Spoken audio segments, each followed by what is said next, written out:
Chapters 15 to 17 of First Love. Recording by Martin Geeson. First Love by Ivan Turgenev. Translated by Constance Garnett. Chapter 15. For the next 5 or 6 days I hardly saw Zinaïda. She said she was ill, which did not, however, prevent the usual visitors from calling at the lodge, to pay, as they expressed it, their duty. All that is except Meidanov, who promptly grew dejected and sulky when he had not an opportunity of being enthusiastic. Byelovzorov sat sullen and red-faced in a corner, buttoned up to the throat. On the refined face of Malevsky there flickered continually an evil smile. He had really fallen into disfavour with Zinaïda, and waited with special assiduity on the old princess, and even went with her in a hired coach to call on the Governor-General. This expedition turned out unsuccessful, however, and even led to an unpleasant experience for Malevsky. He was reminded of some scandal to do with certain officers of the engineers, and was forced in his explanations to plead his youth and inexperience at the time. Lushin came twice a day, but did not stay long. I was rather afraid of him after our last unreserved conversation, and at the same time felt a genuine attraction to him. He went a walk with me one day in the Neskutchny gardens, was very good-natured and nice, told me the names and properties of various plants and flowers, and suddenly, apropos of nothing at all, cried, hitting himself on his forehead, "And I, poor fool, thought her a flirt! It's clear self-sacrifice is sweet for some people." "What do you mean by that?" I inquired. "I don't mean to tell you anything," Lushin replied abruptly. Zinaïda avoided me. My presence, I could not help noticing it, affected her disagreeably. She involuntarily turned away from me. Involuntarily, that was what was so bitter, that was what crushed me. But there was no help for it, and I tried not to cross her path, and only to watch her from a distance, in which I was not always successful. As before, something incomprehensible was happening to her. Her face was different. She was different altogether. I was specially struck by the change that had taken place in her one warm, still evening. I was sitting on a low garden bench under a spreading elder bush. I was fond of that nook. I could see from there the window of Zinaïda's room. I sat there. Over my head a little bird was busily hopping about in the darkness of the leaves. A grey cat, stretching herself at full length, crept warily about the garden, and the first beetles were heavily droning in the air, which was still clear, though it was not light. I sat and gazed at the window, and waited to see if it would open. It did open, and Zinaïda appeared at it. She had on a white dress, and she herself, her face, shoulders and arms, were pale to whiteness. She stayed a long while without moving, and looked out straight before her from under her knitted brows. I had never known such a look on her. Then she clasped her hands tightly, raised them to her lips, to her forehead, and suddenly pulling her fingers apart, she pushed back her hair behind her ears, tossed it, and with a sort of determination nodded her head, and slammed to the window. 3 days later she met me in the garden. I was turning away, but she stopped me of herself. "Give me your arm," she said to me with her old affectionateness. "It's a long while since we have had a talk together." I stole a look at her. Her eyes were full of a soft light, and her face seemed, as it were, smiling through a mist. "Are you still not well?" I asked her. "No, that's all over now," she answered, and she picked a small red rose. "I am a little tired, but that too will pass off." "And will you be as you used to be again?" I asked. Zinaïda put the rose up to her face, and I fancied the reflection of its bright petals had fallen on her cheeks. "Why, am I changed?" she questioned me. "Yes, you are changed," I answered in a low voice. "I have been cold to you, I know," began Zinaïda, "but you mustn't pay attention to that. I couldn't help it. Come, why talk about it?" "You don't want me to love you, that's what it is," I cried gloomily in an involuntary outburst. "No, love me, but not as you did." "How then?" "Let us be friends. Come now." Zinaïda gave me the rose to smell. "Listen, you know I'm much older than you. I might be your aunt, really. Well, not your aunt, but an older sister. And you think me a child," I interrupted. "Well, yes, a child, but a dear, good, clever one, whom I love very much. Do you know what? From this day forth I confer on you the rank of page to me. And don't you forget that pages have to keep close to their ladies. Here is the token of your new dignity," she added, sticking the rose in the buttonhole of my jacket. "The token of my favour." "I once received other favours from you," I muttered. "Ah," commented Zinaïda, and she gave me a sidelong look. "What a memory he has! Well, I'm quite ready now." And stooping to me, she imprinted on my forehead a pure, tranquil kiss. I only looked at her while she turned away, and saying, "Follow me, my page," went into the lodge. I followed her, all in amazement. Can this gentle, reasonable girl, I thought, be the Zinaïda I used to know? I fancied her very walk was quieter, her whole figure statelier and more graceful. And mercy, with what fresh force love burned within me. Chapter 16. After dinner the usual party assembled again at the lodge, and the young princess came out to them.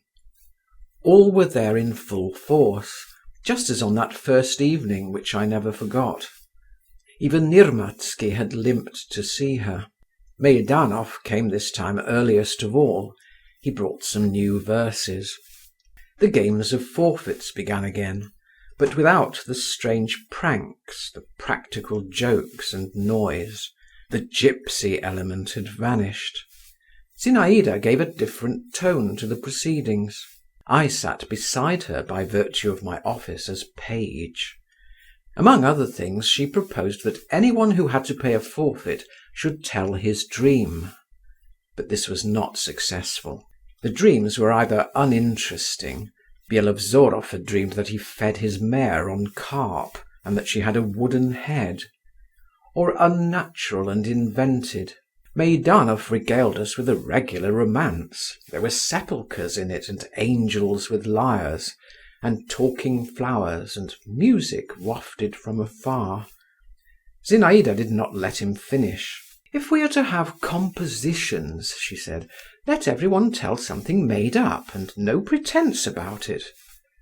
The first who had to speak was again Byelovzorov. The young hussar was confused. "I can't make up anything," he cried. "What nonsense!" said Zinaïda. "Well, imagine, for instance, you are married, and tell us how you would treat your wife. Would you lock her up?" "Yes, I should lock her up." "And would you stay with her yourself?" "Yes, I should certainly stay with her myself." "Very good. Well, but if she got sick of that, and she deceived you?" "I should kill her." "And if she ran away?" "I should catch her up and kill her all the same." "Oh! And suppose now I were your wife, what would you do then?" Byelovzorov was silent a minute. "I should kill myself." Zinaïda laughed. "I see yours is not a long story." The next forfeit was Zinaïda's. She looked at the ceiling and considered. "Well, listen," she began at last. "What I have thought of. Picture to yourselves a magnificent palace, a summer night, and a marvellous ball. This ball is given by a young queen. Everywhere gold and marble, crystal, silk, lights, diamonds, flowers, fragrant scents, every caprice of luxury." "You love luxury," Lushin interposed. "Luxury is beautiful," she retorted. "I love everything beautiful." "More than what is noble?" he asked. "That's something clever. I don't understand it. Don't interrupt me. So the ball is magnificent. There are crowds of guests. All of them are young, handsome and brave. All are frantically in love with the queen." "Are there no women among the guests?" queried Malevsky. "No, or wait a minute, yes, there are some." "Are they all ugly?" "No, charming. But the men are all in love with the queen. She is tall and graceful. She has a little gold diadem on her black hair." I looked at Zinaïda, and at that instant she seemed to me so much above all of us. There was such bright intelligence, and such power about her unruffled brows, that I thought, "You are that queen." "They all throng about her," Zinaïda went on, "and all lavish the most flattering speeches upon her." "And she likes flattery?" Lushin queried. "What an intolerable person! He keeps interrupting. Who doesn't like flattery?" "One more last question," observed Malevsky. "Has the queen a husband?" "I hadn't thought about that. No, why should she have a husband?" "To be sure," assented Malevsky. "Why should she have a husband?" "Silence!" cried Meidanov in French, which he spoke very badly. "Merci!" Zinaïda said to him. "And so the queen hears their speeches, and hears the music, but does not look at one of the guests. 6 windows are open from top to bottom, from floor to ceiling, and beyond them is a dark sky with big stars, a dark garden with big trees. The queen gazes out into the garden. Out there among the trees is a fountain. It is white in the darkness, and rises up tall, tall as an apparition. The queen hears, through the talk and the music, the soft splash of its waters. She gazes and thinks, 'You are all, gentlemen, noble, clever and rich. You crowd round me. You treasure every word I utter. You are all ready to die at my feet. I hold you in my power. But out there, by the fountain, by that splashing water, stands and waits he whom I love, who holds me in his power. He has neither rich raiment nor precious stones. No one knows him. But he awaits me, and is certain I shall come. And I shall come.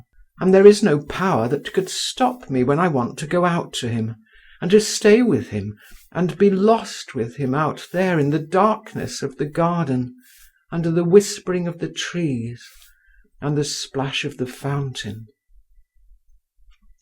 Zinaïda ceased. "Is that a made-up story?" Malevsky inquired slyly. Zinaïda did not even look at him. "And what should we have done, gentlemen," Lushin began suddenly, "if we had been among the guests, and had known of the lucky fellow at the fountain?" Stop a minute," interposed Zinaïda. "I will tell you myself what each of you would have done. You, Byelovzorov, would have challenged him to a duel. You, Meidanov, would have written an epigram on him. No, though you can't write epigrams, you would have made up a long poem on him in the style of Barbier, and would have inserted your production in the Telegraph. You, Nirmatsky, would have you would have lent him money at high interest. You, doctor," she stopped. "There, I really don't know what you would have done." "In the capacity of court physician," answered Lushin. "I would have advised the queen not to give balls when she was not in the humour for entertaining her guests." "Perhaps you would have been right." "And you, Count?" "And I?" repeated Malevsky with his evil smile. "You would offer him a poisoned sweetmeat." Malevsky's face changed slightly, and assumed for an instant a Jewish expression, but he laughed directly. "And as for you, Voldemar," Zinaïda went on. "But that's enough, though. Let us play another game." "Monsieur Voldemar, as the queen's page, would have held up her train when she ran into the garden," Malevsky remarked malignantly. I was crimson with anger, but Zinaïda hurriedly laid a hand on my shoulder, and getting up, said in a rather shaky voice, "I have never given your excellency the right to be rude, and therefore I will ask you to leave us." She pointed to the door. "Upon my word, princess," muttered Malevsky, and he turned quite pale. "The princess is right," cried Byelovzorov, and he too rose. "Good God, I'd not the least idea," Malevsky went on. "In my words there was nothing, I think, that could... I had no notion of offending you. Forgive me." Zinaïda looked him up and down coldly, and coldly smiled. "Stay then, certainly," she pronounced with a careless gesture of her arm. "Monsieur Voldemar and I were needlessly incensed. It is your pleasure to sting. May it do you good." "Forgive me," Malevsky repeated once more, while I, my thoughts dwelling on Zinaïda's gesture, said to myself again that no real queen could with greater dignity have shown a presumptuous subject to the door. The game of forfeits went on for a short time after this little scene. Everyone felt rather ill at ease, as from another, not quite definite, but oppressive feeling. No one spoke of it, but everyone was conscious of it in himself and in his neighbour. Meidanov read us his verses. "He wants to show how good he is now," Lushin whispered to me. We soon broke up. A mood of reverie seemed to have come upon Zinaïda. The old princess sent word that she had a headache. Nirmatsky began to complain of his rheumatism. I could not for a long while get to sleep. I had been impressed by Zinaïda's story. Can there have been a hint in it? I asked myself. And at whom and at what was she hinting? And if there really is anything to hint at, how is one to make up one's mind? No, it can't be, I whispered, turning over from one hot cheek onto the other. But I remembered the expression of Zinaïda's face during her story. I remembered the exclamation that had broken from Lushin in the Neskutchny gardens, the sudden change in her behaviour to me, and I was lost in conjectures. Who is he? These three words seemed to stand before my eyes traced upon the darkness. A lowering, malignant cloud seemed hanging over me, and I felt its oppressiveness, and waited for it to break. I had grown used to many things of late. I had learned much from what I had seen at the Zasyekins. Their disorderly ways, tallow candle ends, broken knives and forks, grumpy Vonifati, and shabby maidservants, the manners of the old princess. All their strange mode of life no longer struck me. But what I was dimly discerning now in Zinaïda I could never get used to. An adventuress, my mother had said of her one day.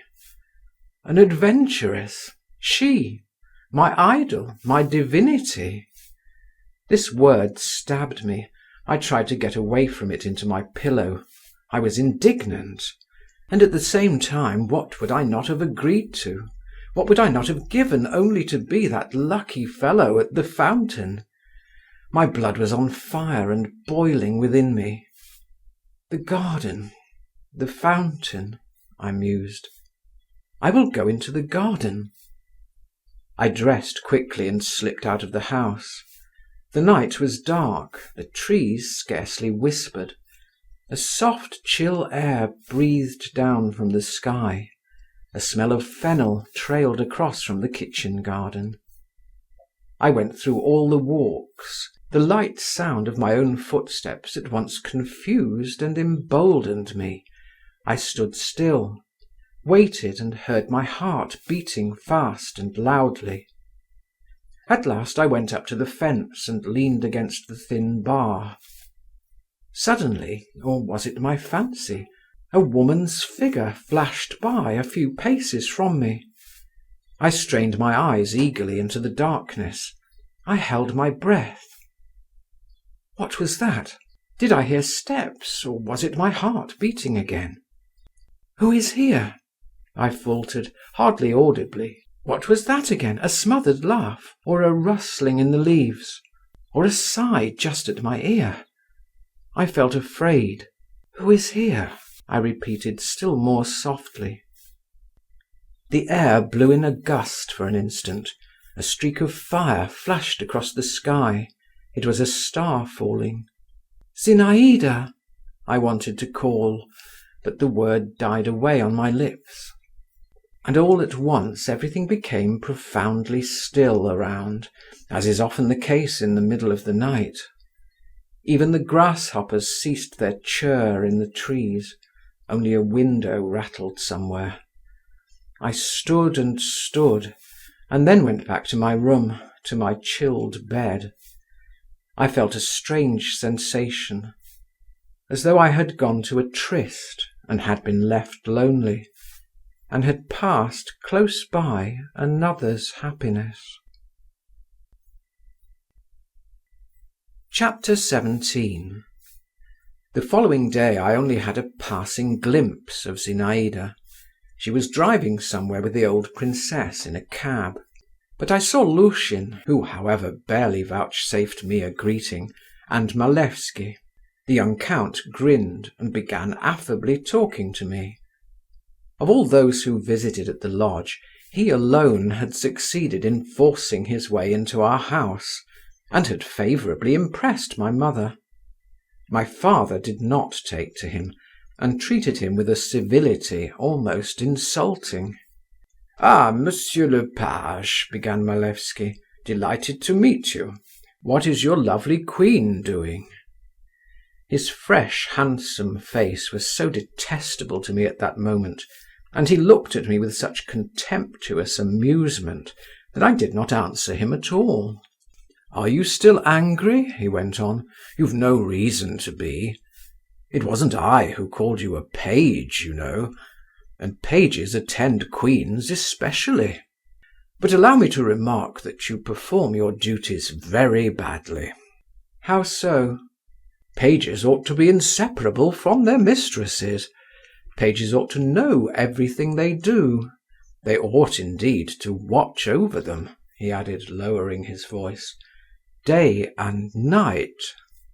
"What do you mean?" "What do I mean?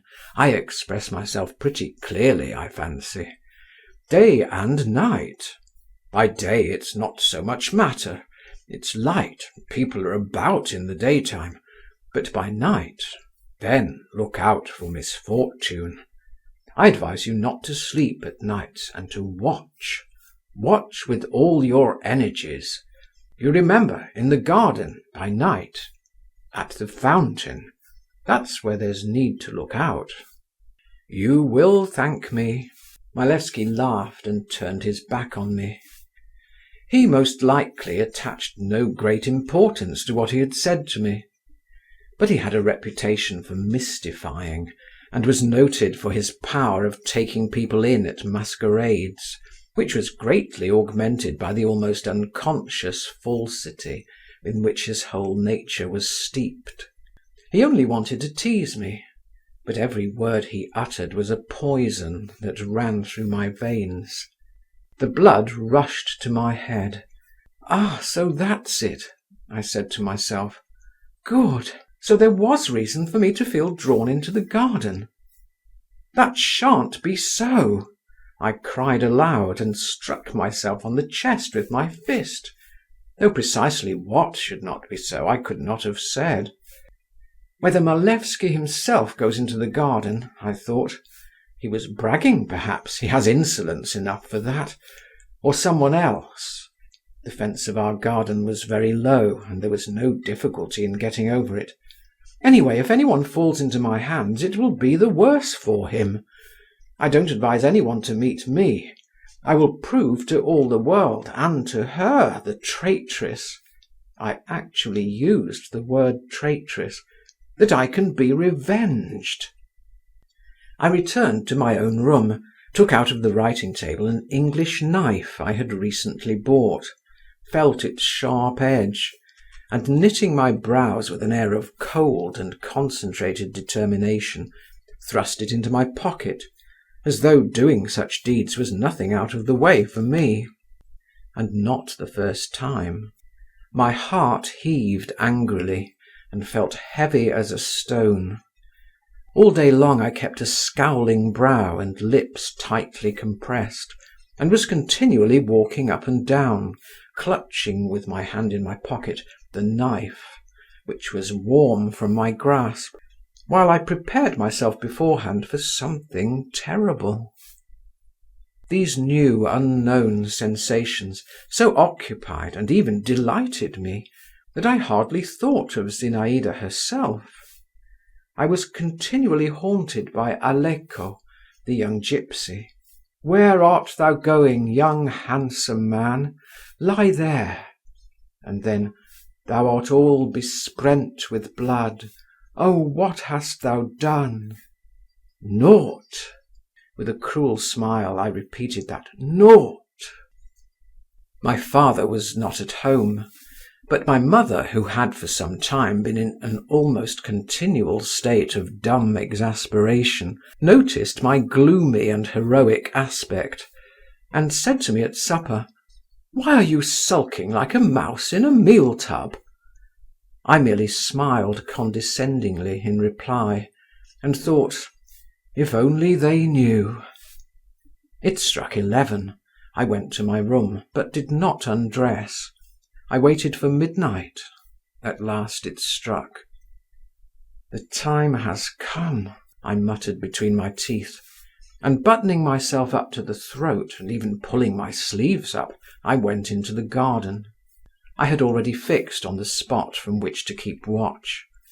At the end of the garden, at the point where the fence separating our domain from the Zasyekins joined the common wall, grew a pine tree standing alone.